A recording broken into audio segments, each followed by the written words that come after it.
Welcome to episode 2 of season 2 of the series. Today we've got Big Steve and we got Shay, and we're gonna go through about 3 topics today to kind of talk about current events and what's going on. My first topic we'll talk about is the college football playoff. I know Steve's Alabama Crimson Tide, Roll Tide are the top seed right now. So we'll let Steve start talking about the college football playoff and the teams that are in, and maybe give us a little prediction. All right. So once again, let you guys know I am an Alabama fan, Roll Tide, and we're currently number one spot in the college football playoffs. We matched up against Notre Dame, who's coming in number 4, and then in the other semifinals, we got Clemson ranked number 2 versus Ohio State, ranked number 3 at 6-0. And the reason I mention that is because the 3 out of the 4 teams have played more than 6 games, about 10 apiece at least, I think. So there's been a lot of controversy about that, whether Ohio State deserved to get in or not. But as far as the matchups, obviously for the first game, Alabama and Notre Dame, I got us winning big against Notre Dame. I just don't think they match up with our speed and our talent and our scheme. And as far as offensively for them and defensively for us, they fit right into our hands as far as 2 tight ends and trying to play big boy ball, and that's what we like. So I don't think they're going to be able to handle us. As far as the other game, Clemson and Notre Dame, originally I was going with Clemson, but just today, Clemson's OC tested positive for COVID. So he's not going to travel. He won't be at the game. Part of me is still saying Clemson's going to pull it off, but I feel like that's a big loss. And then Pitt, you got revenge factor because Clemson and Ohio State played last year, and Clemson pulled out the victory. So my heart is telling me Clemson. My gut is telling me Ohio State, and I'm going to go with my gut and say Ohio State will upset Clemson on Friday. So it'll be Ohio State versus Alabama national championship game, and I think we take it easily.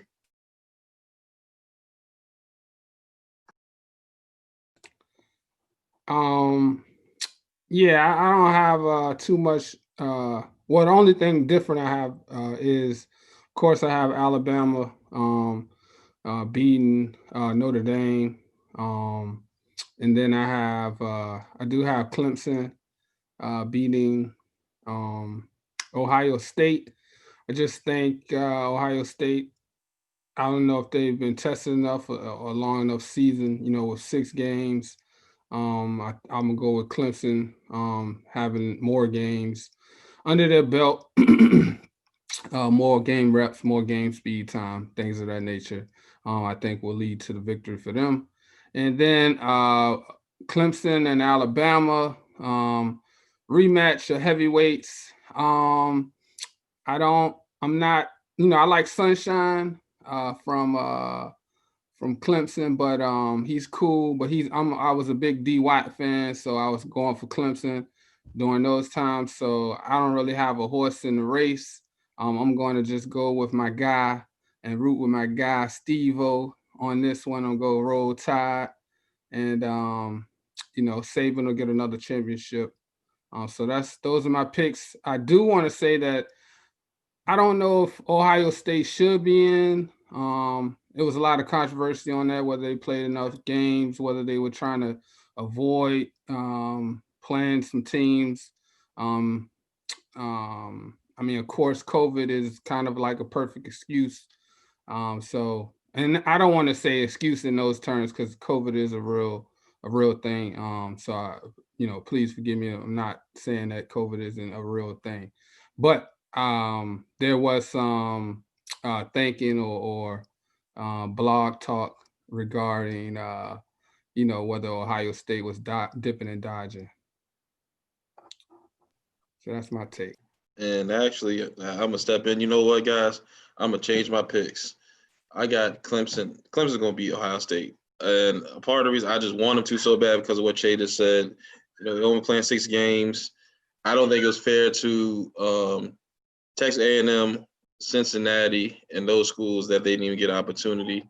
I don't feel like I don't really feel like they got a fair shot or a fair evaluation, no matter what they say. So I'm gonna go with us versus Clemson in that championship game. And Che, I know y'all know I got us beating Sunshine. All right, there's no other way to put it. I got us beating Sunshine. I'm not gonna say it's gonna be big, but I stay like 10 to 14 points. All right, Steve turned into flip Bayless for us, flip flopping that quick back and forth. All right, so we gonna switch it up now. And hold on, let me give my pick. I definitely got Alabama winning by 2 scores and Clemson by 2 scores. I don't think the game's gonna be close. And then I got Alabama winning in overtime over Clemson in the championship. But that's just my pick. But we'll switch over to the NBA restart. Well, I guess you won't call it restart. It feels like because they just finished.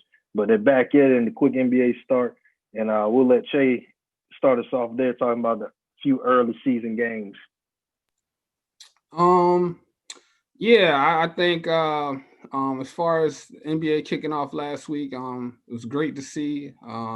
Being a basketball fan myself, huge basketball fan. I thought Brooklyn has looked good. It's early. So just like I was telling my friends in the group chat when they were asking about Brooklyn after game 1, I was like, well, it's 71 more games left. And Spencer Dinwiddie just went down, so we got injuries that teams are going to have to deal with, things of that nature. But Brooklyn has looked good. Kyrie and KD combo looks very good, very intriguing. Trae Young has gotten off to a very hot start, second in the NBA in scoring. I think just a shade under 35 right now. Of course, that'll probably go down. But I do think he'll hover right around 30 points a game this season. And so that's a young and upcoming team with Rondo, playoff Rondo coming. I do look forward to them making the playoffs and being very exciting team to watch throughout the season. We also have just staying in the East. You got to kind of talk about Washington Wizards. I do think they will be box office to see. I think, they're worth the price of admission to go see up in Washington. It's been a while since it's kind of been exciting, especially with John Wall out. But they are struggling right now. So they got to figure that out. I do think, I believe, I can't really pronounce his name, Hushma something. Whatever his name is, he's from Gonzaga. I know who I'm talking about. I just can't pronounce his name. Hachimura. Hachimura, yes. I think he's been out for the first week.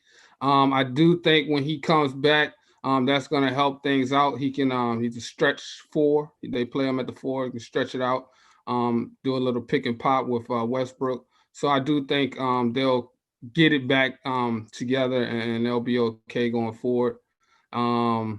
But the rest, I think Brooklyn is a heavyweight. Milwaukee is a heavyweight, will be a heavyweight. Those will be the 2 top teams. I don't know where Boston's going to fall into. They have their 2 studs, Brown and Tatum.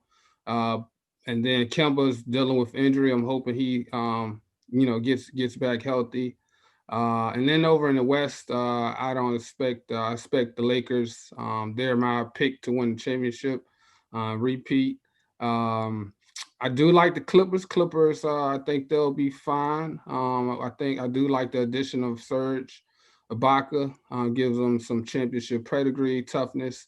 And then he's shooting the 3 ball very well, especially early in the season, continuing where he left off last season. And then in the West, I'm going to go Portland. Portland, I think they are going to be a very deep team, which I think is going to be very beneficial when it comes to, COVID and things like that. I think they'll have a lot of pieces to kind of work with. And I think I look at them finishing somewhere 4th or 5th in the West. I think they're going to be very competitive in that sense. And then also in the West, Utah, they came out. I know at least in the first couple of games, they looked pretty good. And then I've been watching the Warriors. I'm a huge Steph Curry fan. They've played some easier teams the last couple of games, so that's helped. But They look to kind of be picking it up and playing a little bit better. Wiggins got hot yesterday against the Bulls. I believe it was. I want to say it was the Bulls, and so that was good for him to kind of get it going these last few games. All right, so I'm not gonna lie to you. I haven't watched much NBA so far this year, but from what I have seen, I mean, like, do we really? It's too many unknowns right now, and I think the lack of off season and some of these are coming to the forefront. I mean, the other day the Clippers lost by 50, and then I think the Heat lost by 50 the other day too. I think, and yeah, Jimmy Butler didn't play, and Kawhi got his stuff busted night before. He wasn't available. But just seeing like the other day, Brooklyn lost to the Hornets, and I mean like I think it's too many unknowns right now. I think that we'll have a clear picture maybe late January, early February when I think some of the stars are still trying to kind of rest. Like Anthony Davis out one day, LeBron was out one day. So I think everybody's still trying to get things together. I think one of the intriguing storylines is what's going to happen to James Harden. Clearly, he's doing everything to get kicked out of Houston. Houston's trying to do everything to create value for him, and that's just a dysfunctional situation right there. But I will say this. I think by the end of the year, we'll see a lot more competition between the 5 to 1 spot on both sides, East and West, a lot more than we've seen in the past, especially from the East and when the Warriors were dominating. So I'm looking forward to the end of the season. I think that by the end of the season, you'll see a lot more competitiveness, a lot more competition. And I think you'll see it was maybe that the Lakers and the Nets are the two dominant teams on each side, but not everybody's not that far behind, in my opinion. Right now, from what I've seen, I think the Lakers will get it together and make it to the finals.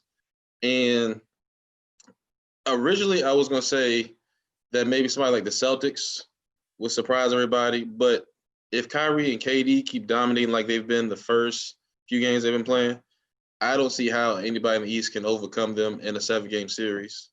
They've got so much shooting around them. The defense is coming along. But I know Mike D'Antoni and Steve Nash are going to really push offense. You got Kyrie and KD, two of the top 10 players in the league. If they're gelling together, I mean, it's going to be hard to stop them offensively. All right, Steve. Okay. I mean, I would have appreciated if y'all would have brought up my Indiana Pacers with 3-1. I was going to bring that up because who'd y'all beat? Y'all beat somebody y'all beat the Boston Celtics last night, right? We lost the Celtics last night, but we beat them the game before that. Okay. I was going to bring them up. I was like, I can't give you that much credit. Well, we don't, we're always the underdog. We don't have a lot of, not in the big media market, but, we play good team ball. We got 2 all-stars on our team. I think Sabonis is off to a really great start. I think we're the opposite of a lot of other teams. I think the surprise right now is, like you spoke of, the blowouts. We've seen Milwaukee get blown out. We've seen Clippers get blown out. We've seen the 76ers get blown out. The Heat got blown out. Blowouts have been happening at an alarming rate right now.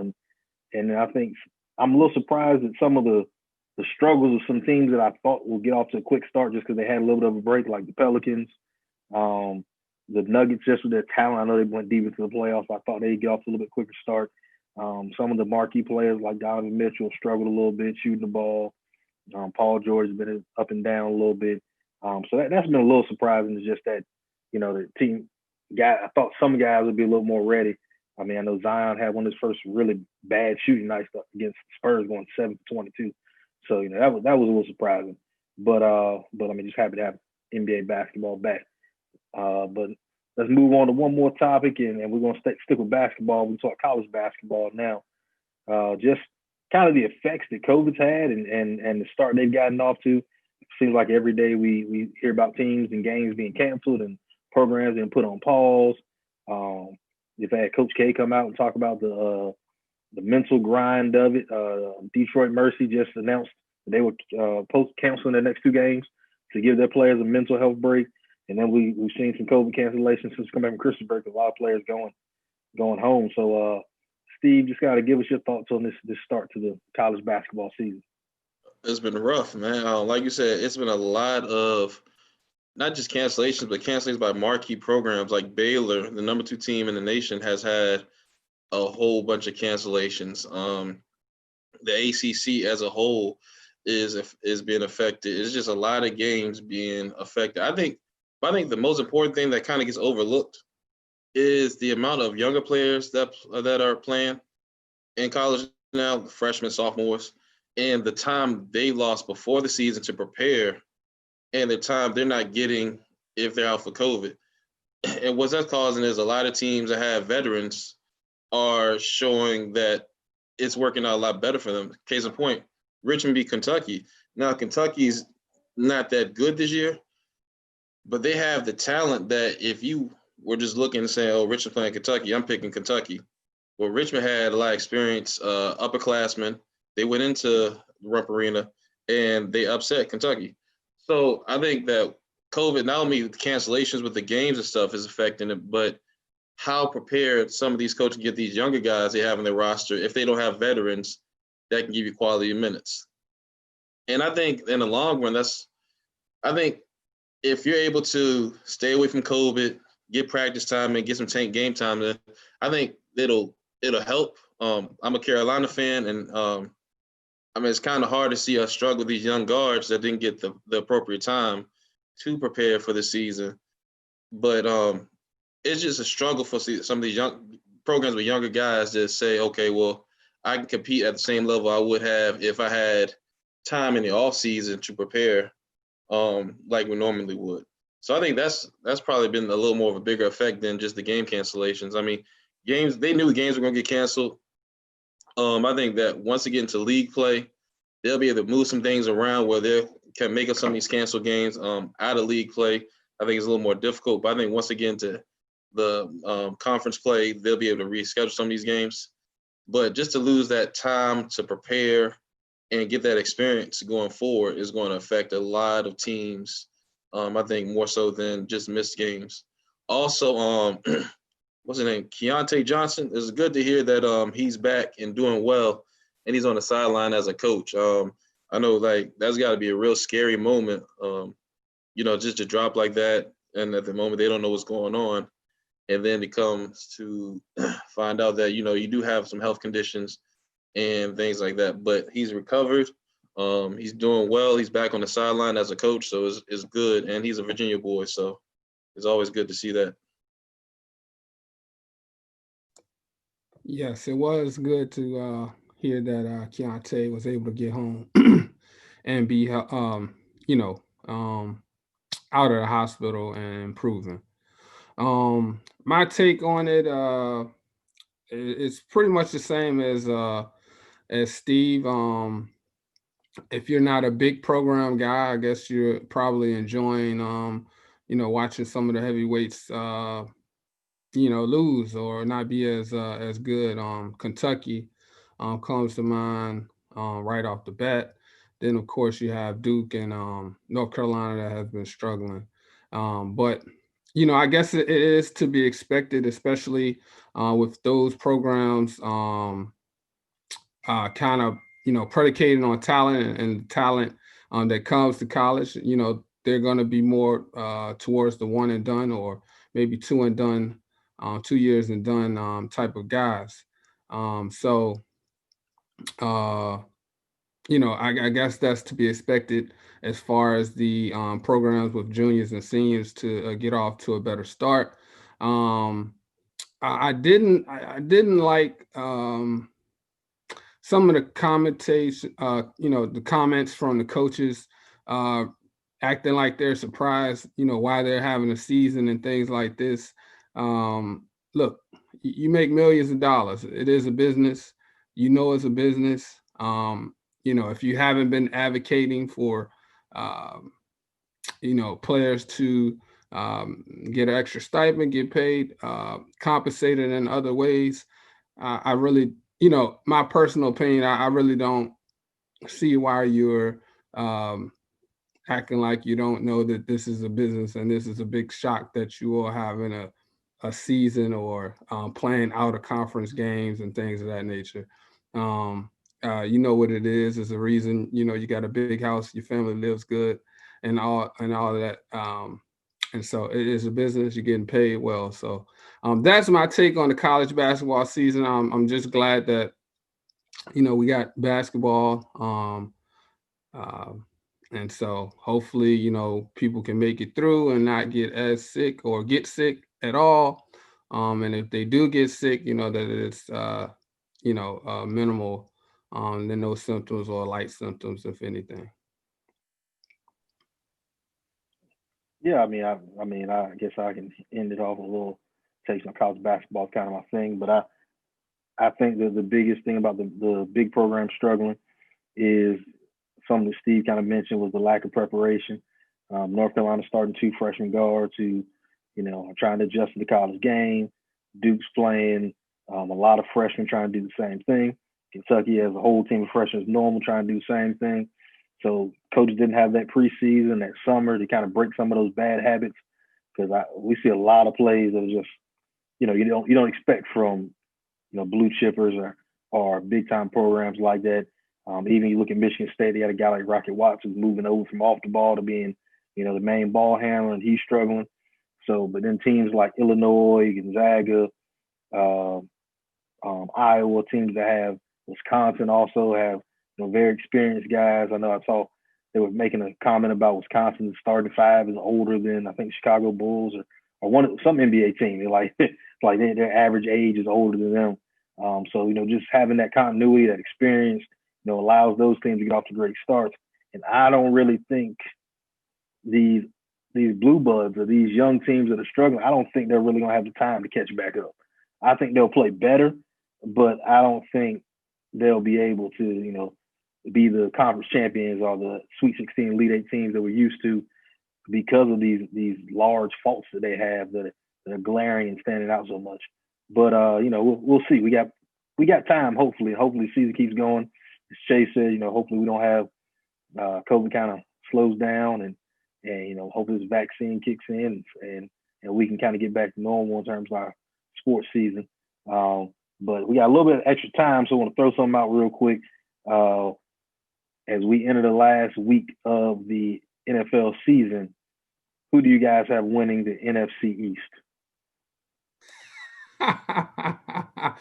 the laughable NFC East or NFC least, as some would say. You know, if Alex Smith is able to play and is in decent health, I got the Redskins winning. And winning the last game and winning the NFC East. I think if he was healthy, they would have already wrapped it up by now. If he's not healthy, I'm going with the Cowboys. Man, I'm gonna go with the Giants. You know, the Cowboys, I just don't trust them. I mean, I thought Andy Dalton would do better, but I just don't trust them. But I think the Giants, coming from Rams fan, they played us tough. And Daniel Jones, if he's able to play and be healthy and use his feet, I think that'll be a deadly weapon. I was going with the Eagles originally until they blew their shot this past weekend. I thought Jalen Hurts would be able to do enough to make them a different team where they could sneak into the playoffs. That didn't happen, but I got to go with the Giants. And Dontre, I got a question for you actually. Before we go, North Carolina plays Mississippi State this weekend. Bowl game. Who you got? Oh, we're gonna lose by 2 touchdowns. We have 4 very important players not playing. Javonte Williams, our running back, Michael Carter, our other running back, 2 1,000-yard rushers. Our leading receiver, 1,000-yard receiver, De'Ami Brown is not playing. And also our leading tackler and linebacker, Chad Surratt, is not playing. So we are down 4 all-ACC players, 2 All-Americans. So, yeah, I don't think we're going to be in any type of shape to have a good game. If we do win, we win. But right now, I know they're talking about our two rushers are going to be a little used. I want to say sophomore, I think, who was a big special teams guy. They're taking off special teams, and a walk-on running back. So, it might not be pretty for us, but Jimbo Fisher's known to kind of have teams that choke a little bit in the big time games. So we'll see what happens. But yeah, right now, not looking too good for Mack Brown and what we got going on. The return to Mack's been good though. We've had 2 solid seasons. We got some good recruits coming in. I think I was hoping these guys would take that opportunity to have an extra season and come back next year, but it looked like Williams, Brown, Carter, all gone. Yeah, they chasing the moolah, they chasing the money. Yeah, but what was that, Jay?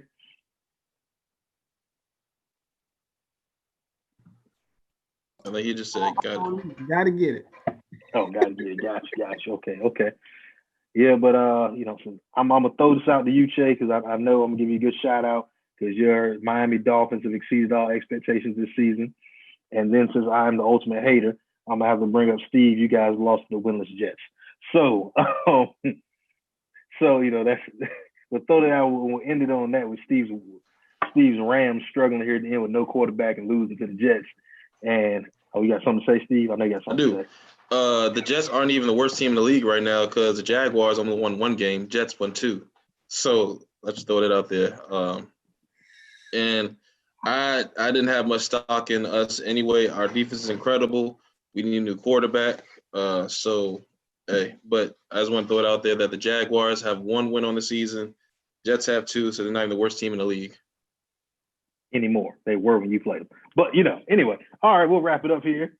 Appreciate you guys tuning in to episode 2, season 2 of the series. We got Steve, Che, myself, Dontrell. Follow us on Instagram, Marquis at MarquisRVA. Follow us on Twitter at MarquisRVA. Follow us on Facebook at Marquis Sports and Events. And also check out our YouTube page. Just search Marquis Sports and Events and you'll see our page. We got all the episodes of the series. We got some highlights from other events that we've had. And we hope everybody had a Merry Christmas, and we hope 2021 gets us starting a lot better than 2020 has ended. So you guys have a good night, and we'll see you guys next time on the series. Peace. Peace.